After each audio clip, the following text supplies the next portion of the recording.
ইরাকের প্রেসিডেন্ট সাদ্দাম হোসেনকে যখন রশিতে ঝুলানো হয় তখন সবচেয়ে বেশি তার লাশে তুতু ছিটিয়েছিল ইরাকের জনগণ, কারণ সাদ্দাম হোসেন তার জনগণের উপর ভরসা করেছিল।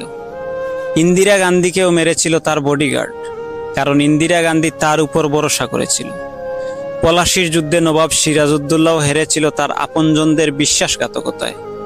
এরকম বহু ইতিহাস আছে।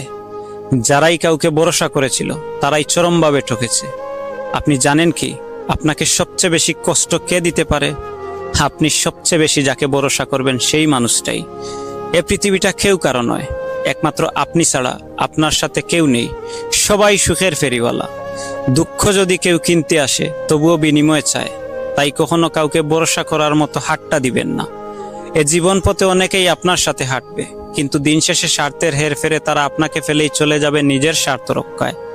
জীবন সুন্দর যদি নিজেকে ভালোবাসতে পারেন, তবে কেউ আপনার আপন নয়। সময় একদিন হিসাব মতো সবটুকু বুঝিয়ে দেবে, কারণ আমি বিশ্বাস করি সময় হলো সবচেয়ে বড় শিক্ষক।